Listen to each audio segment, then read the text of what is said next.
सत्य ज्ञान संस्था की तरफ से सत्य विचार और सत्य का प्रचार और प्रवचन किया जा रहा है। ये सत्य ज्ञान संस्था पूरे विश्व में सत्य का प्रचार के लिए उत्पन्न हुई है और इसमें आज का विषय है ईर्ष्या। यानी कि मानव को जो सबसे ज्यादा परेशानी है वो अपनी नाकामी से नहीं, दूसरे की कामयाबी से ईर्ष्या मानव को परेशान करती है। ये ईर्ष्या सभी में है, चाहे गृहस्थ हो, सन्यासी हो, साधु संत हो, भक्त हो या कोई भी हो। बस इतना फर्क है कि ईर्ष्या का ग्राफ कम ज्यादा हो सकता है। 5-10%, 1%, 2% सभी में होती है। जिसमें ये ईर्ष्या ज्यादा होती है तो वो सारा दिन दूसरों की कामयाबी पे तनाव में रहते हैं और उस तनाव में रह के क्या हो जाता है, कुछ दिन के बाद 35-40 साल की उम्र में मानव की जो बॉडी या दिमाग की या नसें है ना वो कमजोर हो जाती है। सबसे पहले तो हर मानव को ये देखना चाहिए कि मानव ने अपना जीवन जीना कैसे है। जीवन जीना एक कला है। जिसने मानव जीवन जीने की कला आ गई वो समझ लो कि भगवान को भी प्राप्त कर सकते हैं। आज थोड़ा सा प्रकाश इसके ऊपर डालेंगे। पहला प्रयोग तो मानव को खुद और अपने बच्चे को बैठना सिखाओ। 80% मानव को तो ये नहीं पता कि वो उसको बैठना कैसे होता है। जब मानव बैठता है या बच्चा बैठता है, उसका परिवार का कोई भी सदस्य है, तो उसकी रीढ़ की हड्डी सीधी होनी चाहिए, ऐसे बिल्कुल। जब रीढ़ की हड्डी सीधी होगी तो ये जो हमारा दिमाग है, इसमें की जो दिमाग की जो नसें हैं समझने की, वो ज्यादा एक्टिव होती हैं। तो इसलिए सबसे पहले तो स्कूल हो, कॉलेज हो, घर हो, तो हर कोई मान ले मतलब रीढ़ की हड्डी सीधी करके बैठना चाहिए। तो पहला तो यही है। दूसरा कि मानव को सोना कैसे चाहिए, उसके विषय में भी जानना जरूरी है। मानव को ज्यादातर लेफ्ट साइड में कटथल लेके सोना चाहिए और एक टांग, दोनों टांग, एक टांग सीधी और एक नीचे वाली थोड़ी सी मुड़ी हुई। इससे क्या होता है, लेफ्ट साइड में हमारा दिल होता है। सोते हुए अगर जब हम लेफ्ट साइड में मान ले मतलब कटवट लेते हैं, ऐसे बिल्कुल सोते हैं, तो ये शरीर, ये जो दिल है, इसको आराम मिलता है। अगर हम राइट साइड में लेंगे तो इस पे तनाव रहेगा। ऐसे दिन में तो ये तनाव में रहता है, रात को तो रिलैक्स होना चाहिए। फिर मानव को सोना कितने बजे चाहिए? रात को 10 बजे मानव ने सोना चाहिए और सुबह 4 बजे उठना चाहिए। यानी कि 6 घंटे की शास्त्रों में निद्रा बताई गई है। अगर किसी कारण काम वसमल कम ज्यादा हो जाए वो बात अलग है, लेकिन आम मानव को रात के 8 बजे से लेके और 10 बजे के बीच तो भोजन कर लेना चाहिए। उसके बाद 10 बजे के बाद भोजन भी नहीं करना चाहिए।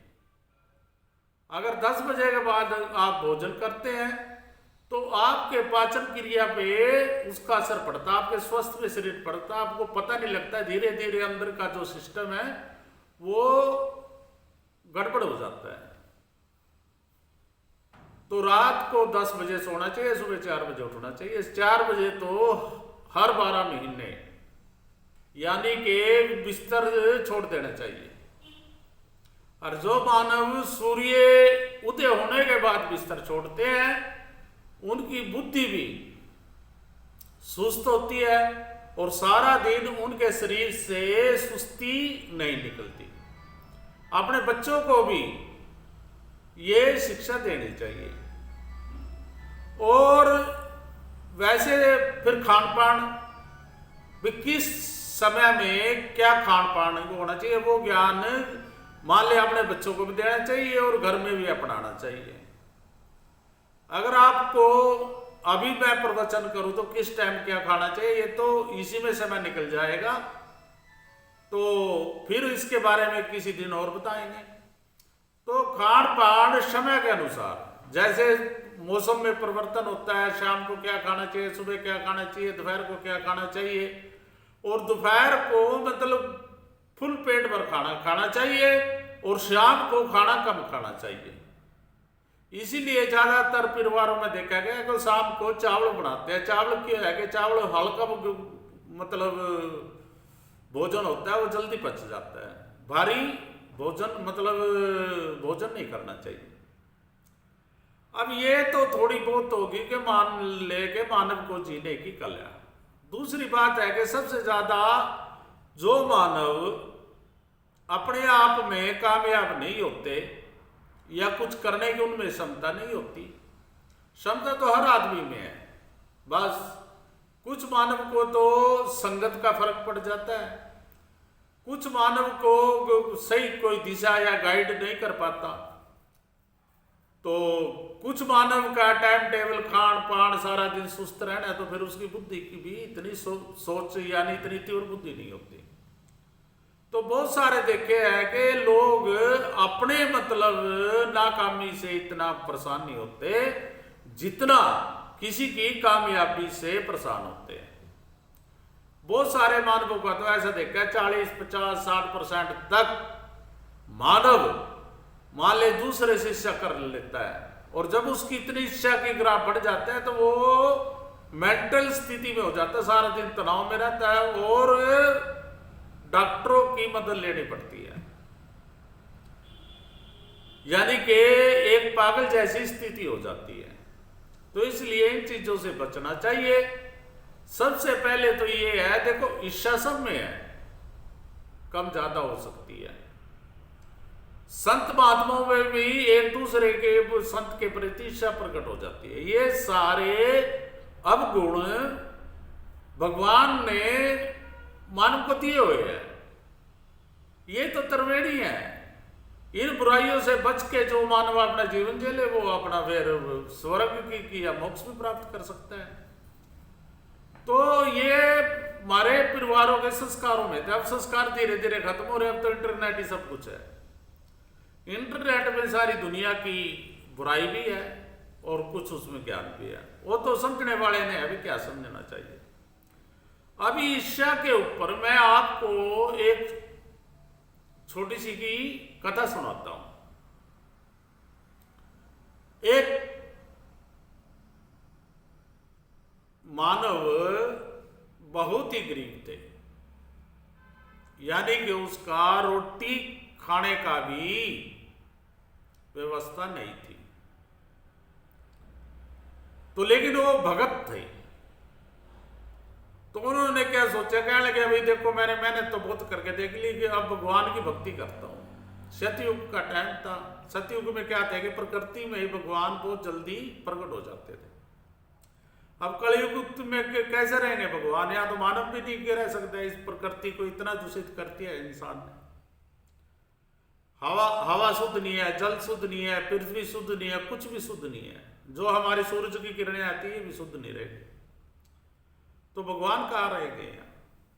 तो उन्होंने क्या किया, उन्होंने एकांत में जाके और भगवान का शिव को अपना इष्ट देव मान के और उसकी उपासना शुरू कर दी। उपासना करते रहे। पहले भोजन के प्राप्त करके उपासना की, फिर निराहार मान ले भी बिल्कुल भोजन त्याग दिया, फिर जल भी त्याग दिया, तो यानी कि उनके अंदर दृढ़ निश्चय हो गया तूने भगवान को प्राप्त करना, यानी भगवान के नाम पे अपने प्राण त्याग देने। अब जितने भी शास्त्रों में जितने भी मतलब आज तक भक्तों का लेख मिला है, तो उसमें हमने ये देखा है, शास्त्रों में भी पढ़ा है, महसूस किया है, इतना मानव अपने आप पे विश्वास रखता है, इस प्रकृति पे विश्वास रखता है, इतना भगवान उसको दर्शन नहीं देते। और जब मानव बिल्कुल एकांत में हो गए, मतलब बिल्कुल मतलब सब चीज को छोड़ के भगवान पे मतलब भरोसा कर लेता है, तो फिर भगवान बहुत जल्दी प्रकट हो जाते हैं। जैसे कि द्रौपदी की साड़ी बढ़ाती थी, जब कृष्ण भगवान जी रासलीला करते थे तो वह हजारों गोपियां होती थी, और जितने हजारों गोपियां सबके साथ जब वो मान ले मतलब मंत्र मुग्ध हो जाती थी गोपियां, और भगवान का स्मरण करते हुए वो अपना वो चांद की चांदनी रात में वो अपना नृत्य करती थी, तो हर गोपी को के साथ एक भगवान का अंश साथ में नृत्य करता था।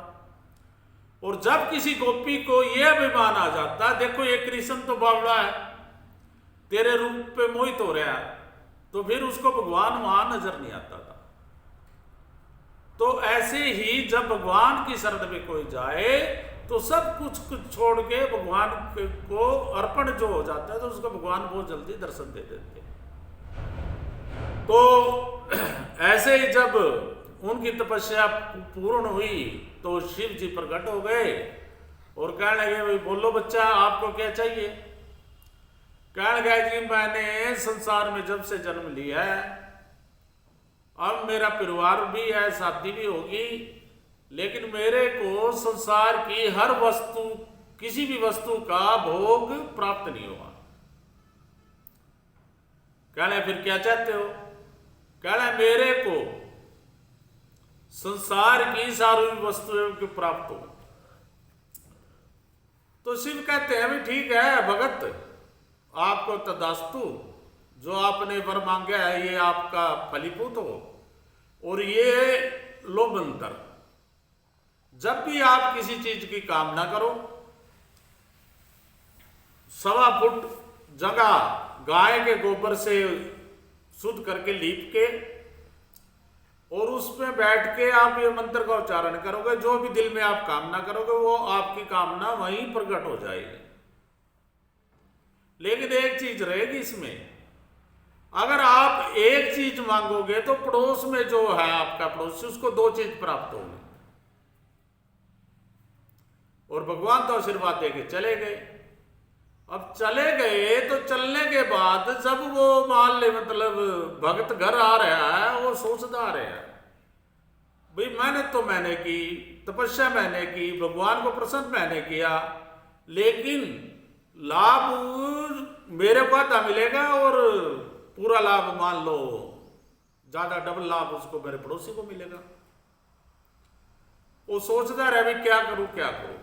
क्या करने का मतलब ये है, भगवान को में इतने उसने भक्ति करी, इतने उससे छल कपट सब कुछ उससे दूर जा चुका था, बाद में वो चीज प्रकट होगी। ये मन है ना, ये मन काम क्रोध को छोड़ने के बावजूद भी दोबारा फिर प्रकट कर देता है। ऐसा नहीं है एक बार छूट गया तो छूट गया, नहीं। तो जब वो मान ले घर आया, उसकी घरवाली कहने लगी भगवान जी ने कुछ आशीर्वाद दिया। वो कहने लगे जी आशीर्वाद तो दिया, लेकिन भगवान जी ने तो समस्या खड़ी कर दी। कहने क्यों। कहने को उन्होंने तो ये कर दिया भी जितना आप मतलब उसका फल मांगोगे उससे डबल आपके पड़ोसी को प्राप्त होगा। अब ये ईर्ष्या इतनी भाव मतलब तीव्र होगी उसकी कि मतलब उसने वो वरदान यूज ही नहीं किया, उससे भगवान से कुछ मांगे ही नहीं। 15 दिन हो गए कि घर में भूखे बैठे हैं दोनों जन पति पत्नी, पत्नी कहती है एक बार यूज तो करके देख लो, एक बार उसको अजमा के तो देख लो, जो भगवान का मान ले, मतलब भगवान ने मंत्र दिया है। कहना ठीक है मैं देखता हूं। तो उन्होंने वो जैसा भी भगवान ने बोला था तो जगह लिपी, जगह लिपने के बाद उसमें बैठ के मंत्र का उच्चारण किया और सुमरण किया, भाई एक कढ़ाई देसी हलवे और पूरियों से भरी हुई प्राप्त हो जाए। देखता है तो बस जैसे उसने मंत्र का समाप्त किया और वहां देखता है तो उसकी मनोकामना पूरी होगी। वो घर वाले को कहते हैं पड़ोसियों को देख के, पड़ोसियों का क्या हुआ, देखा पड़ोसियों का 2 कढ़ाई वहां रखी हुई है। तो वो दुविधा में पड़ गया, भाई मेरी मेहनत का लाभ तो पड़ोसियों को नहीं मिलना चाहिए। वो ईर्ष्या में इतना मान ले, मतलब पागल हो गया। तो ये जो मन है, ये जो बुद्धि है, ये इतना तो अच्छा सोचते हैं, इतना बुरा भी सोचते हैं। तो बुरे विचार उसके दिल में प्रकट हो गए। उसने सोचा, कहने लगे पहले तो मैं इस पड़ोसी को सबक सिखाता हूं। तो सबक सिखाने का मतलब क्या हुआ, तो उसने जगह शुद्ध की और उसमें बैठ के भगवान से प्रार्थना की। कहने लगे हे भगवान, मेरे घर के सामने एक कुआं खुद जाए। अब देखता है क्या है कि उसके घर के सामने एक कुआं खुद गया, पड़ोसियों के घर के सामने, दरवाजे के सामने 2 कुएं खुद गए। फिर कहता है हे भगवान, मेरी एक टांग तोड़ दे। तो अपनी तो एक टांग टूट गई, पड़ोसियों की दोनों टूट गई। फिर कहता है हे भगवान, मेरी एक बाजू तोड़ दे। अपनी तो एक टूटी, पड़ोसियों की दोनों टूट गई। फिर कहता है हे भगवान, मेरी एक आंख को समाप्त कर दो। तो अपनी तो एक आंख समाप्त हुई, पड़ोसियों की दोनों समाप्त हो गई। तो फिर कहता है हे भगवान, जो ये कुएं का और मेरे बीच का जो मतलब गैप है, मैं इससे आधी दूरी पर जाके गिरूं। तो अब वरदान तो डबल फलीभूत होना था, वो तो आधी दूर पर गया, पड़ोसी सीधा डबल होने के कारण से सीधा कुएं में गया। तो वो कहता अपनी घरवाली से, कह लगा देखो अब भगवान से लेंगे जो भी लेंगे। तो भगवान ने भी परीक्षा लेनी थी। तो फिर उसके बाद जब उसने भगवान से वो मंत्र का उच्चारण किया तो उस मंत्र ने वो काम करना छोड़ दिया। फिर वो हाय तौबा लगा करने। तो हाय तौबा लगा करने, जब वो हाय तौबा करने लगा, दोबारा फिर उसने भगवान की शरण में गया, फिर भक्ति करता रहा, दोबारा फिर भगवान ने उसको दर्शन नहीं दिया। तो आज का ये कलयुग है, आज का तो 100 में से 80 लोग दूसरे की इच्छा में पागल है। तो इसलिए ये सबसे बड़ी बुराई है, वो सभी में होती है, कम ज्यादा। देखो संसार में कोई भी बुराई है, कभी भी संपूर्ण उसका नाश नहीं होता। जब उसका संपूर्ण नाश हो जाएगा तो ये सब लोग फिर प्रकृति भी नहीं चलेगी। इसमें अच्छाई बुराई के दोनों संगम से ये प्रकृति चलती है, गाड़ी के 2 पहिए हैं। तो इसलिए अपने जीवन में, अपने परिवार में, अपने बच्चों को मतलब कम से कम जो बुराई है उनसे बचना चाहिए। काम, क्रोध, मोह, लोभ, ईर्ष्या, ये सारी चीजों को देखो खत्म नहीं होगी हमारे अंदर से। अगर कोई ये कहे मैंने तो खत्म कर दिया है, सिर्फ एक अवस्था में ये खत्म होती है, जब ये जो आंखें हैं, ये मन है, ये बुद्धि है, अंतर्मुखी हो जाए और जो हमारे अंदर आत्मा रूपी जो अंश है उसमें विलीन हो जाए, तो ये हमारा सारा शरीर का जो केंद्र है, यानी कि 5 ज्ञान इंद्रिया, 5 कर्म इंद्रिया, ये सारी सुंगड़ के कछुए की तरह, जैसे कछुआ ने चलना होता है जमीन पे, तो अपनी मुंडिया 4 पांव निकाल लेता है, और जब नहीं चलना होता तो अंदर समेट लेता है। अगर जिसने ऐसे समेट ली और अंतर्मुखी हो गया तो फिर वो समाधि अवस्था में चला जाता है, फिर उसके संसार की बाहर की वस्तु बिल्कुल भी उस पर कोई असर नहीं करती। अगर फिर भी तुम दोबारा ऐसे भी संत महात्मा देखे, यानी कि अंतर्मुखी होने के बाद समाधि अवस्था के बाद फिर वो संसार की बुराइयों ने फिर पकड़ लेते हैं हमको। ऐसे भी अगली बार में एक कथा सुनाऊंगा मैं आपको, आज तो समय नहीं होगा इतना। सीधा सा अपने विचारों को, मानव का जो दुख का कारण है ना, वो दुख का कारण उसके विचार है, उसकी इच्छाएं हैं। अपनी इच्छाओं को सीमित रखो, बस दाल रोटी खाओ और प्रभु के गुण गाओ। और प्रभु का भी अगर आप कुछ भी नहीं कर सकते तो ये जो प्रभु के मेन स्वरूप है, इन्हीं को नमस्कार कर लो करो। सबसे पहला तो प्रभु का है आकार रूप में, जो ये ब्रह्मांड की जो भी आकार रूप में मानव शरीर है, पेड़ है, पौधे है, ये सारे ये स्वरूप भी भगवान का है। मंदिर में मूर्ति भी जो पत्थर है वो भगवान का स्वरूप है। उस स्वरूप को इष्ट देव मान के जब भक्त भक्ति करता है तो वो भक्ति उसकी फलीभूत हो जाती है। तो सबसे पहले तो जब आप निद्रा से उठो, बेशक आप चारपाई पे बैठे हो, बेड पे बैठे हो, वहीं बैठे हुए पद्मासन लगाए तो ठीक है, नहीं लगाए तो जिस अवस्था में आपका शरीर हो तो उस शरीर अवस्था में बैठो। 1 सेकंड 1 मिनट यहां ध्यान लगाओ और यहां ध्यान लगा के फिर ये बंद कर लो आंखें। अगर सीधी आप आंखें बंद करेंगे तो दिमाग में इधर उधर का मान ले कचरा भरा होगा, और वो मान ले भगवान का जो आप भजन करोगे या जाप करोगे वो उसका फल नहीं मिलेगा आपको। यहां पर क्या होता है, यहां पर जब दिमाग को हम लगाते हैं, ये तीसरा नेत्र मान ले यहां आ जाता है और बाहर की जो है कचरा उससे रोक लेता है। ये भक्तों का मतलब ज्ञान केंद्र है, ये जिन्हें मान ली भक्ति करनी है तो उस पर ऐसे ध्यान लगा के और सीधा नमस्कार करो। हे भगवान, आपके साकार रूप को नमस्कार, जो सारा ब्रह्मांड के कण कण का रूप है, आप सभी में विद्यमान हो, आपको नमस्कार। नमस्तस्से नमस्तस्से है नमो नमः। अच्छा, दूसरा, हे भगवान, आपके निराकार रूप को नमस्कार। नमस्तस्से नमस्तस्से है नमो नमः। जो निराकार रूप है इस साकार रूप के बीच में विद्यमान होता है, जिससे ये ब्रह्मांड सारा जीवित होता है। समझ लो कि मानव का ये शरीर है, ये तो आकार रूप हो गया, इसको जीवित कौन के रख रहा है? निराकार रूप। निराकार वो आत्मा रूप में है, उसी को तो जानना है हमने, और वही मोक्ष है, वही स्वर्ग है। तो निराकार रूप को नमस्कार। हे भगवान, आपके शब्द रूप को नमस्कार। अगर भगवान के नाम का जो शब्द है, जब हम उसको जो जाप करते हैं, उसका जाप और अंदर की आत्मा जब एक हो जाती है तो फिर भी हमारे को मोक्ष प्राप्त हो जाती है। हे भगवान, आपके शब्द रूप को नमस्कार। चौथा, हे भगवान, आपके ध्वनि रूप को नमस्कार।